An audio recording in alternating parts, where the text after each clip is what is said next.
Hello friends, good morning. কেমন আছো তোমরা সবাই? আশা করি তোমরা সবাই খুব ভালো আছো, আর আমিও খুব ভালো আছি। আমি সুস্মিতা, আমি চলে এসেছি তোমাদের সামনে নতুন একটি ভিডিও নিয়ে। তো চলো আজকের দিনটা আবার নতুনভাবে শুরু করা যাক। নতুন সকাল, নতুন দিন, নতুনভাবে শুরু করি। দেখা যাক আজকে সারাদিন কি হয়, কি করি না করি, পুরোটাই তোমাদের সাথে শেয়ার করব। তো চলো, যেটুকু পেরেছি আমি কালকের ভিডিওতে একটু কাজ তোমাদের সাথে শেয়ার করেছি। তো দেখা যাক আজকে কি কাজ আমি তোমাদের সাথে শেয়ার করতে পারি।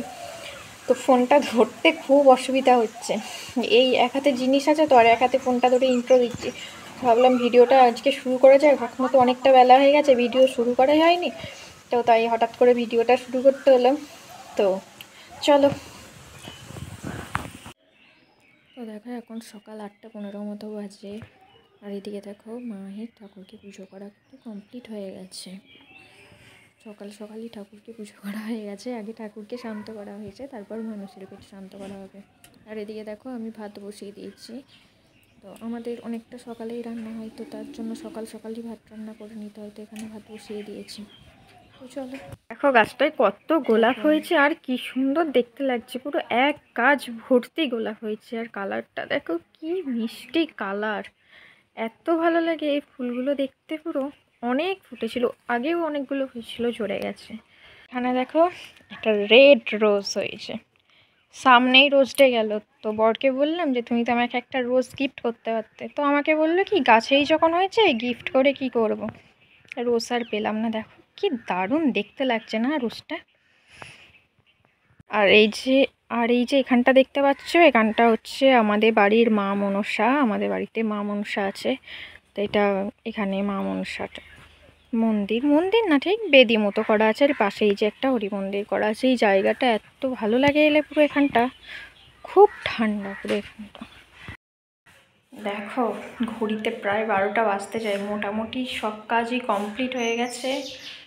তাই জন্য ভাবলাম কি করব, তোমাদের সাথে একটু বকি, তারপর স্নান করতে যাবো। এমনিতে তো না হলে ব্লগ করাই হচ্ছে না, তো একটু বক করতে চলে এলাম।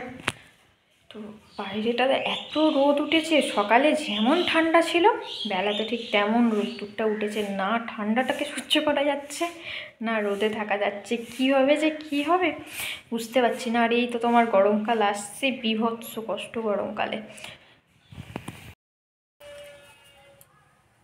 তো আমার স্নান টান হয়ে গেছে, আজকে অনেক তাড়াতাড়ি স্নান করে ফেলেছি।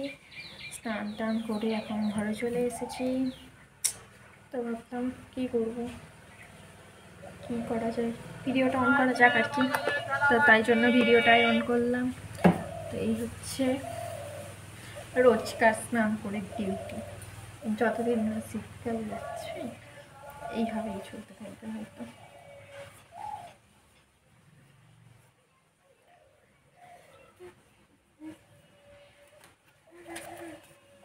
কেমন কাজ দেখো, কপালে টিপ পড়ে আছে। দেখো হাতে টিপের পাতা নিয়েছি টিপ পরবো বলে, মাথাটা সত্যিই গেছে।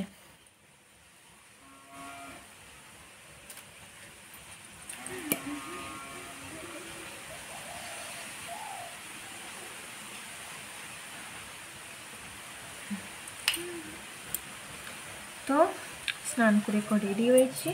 তো আজকে ভাবছি একটু রিলস বানাবো, অনেকদিন কোনো রিলস বানানো হয়নি। দেখা যাক যদি সময় করতে পারি তো আজকে একটু রিলস বানাবো। অনেক দিন হলো রিলস বানাইনি। আমার যখন আগের অ্যাকাউন্টটা ছিল, তো এই গ্রীষ্মকালে দুপুরবেলা বসে বসে রিলস বানাতাম। তো এটা তো নতুন অ্যাকাউন্ট, এখানে সেরকমভাবে কোনো রিলস বানানো হয়নি। দেখেছো ফোনটা পড়ে যাচ্ছিলো, ধরলাম তাই।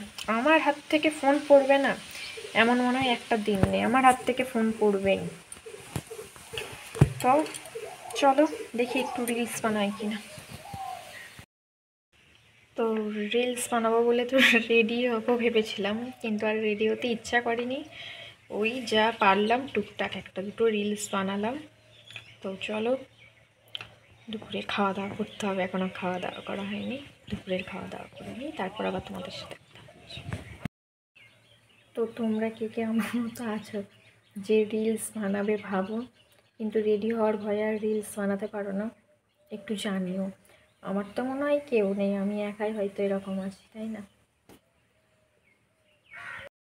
তো দেখো তারপর আমি সন্ধেবেলা মুড়ি মাখাতে বসে গেছিলাম। তো চলো আজকের ভিডিওটা এই পর্যন্তই। ভিডিওটা ভালো লাগলে চ্যানেলটিকে সাবস্ক্রাইব করে দিয়ে ভিডিওতে লাইক এবং কমেন্ট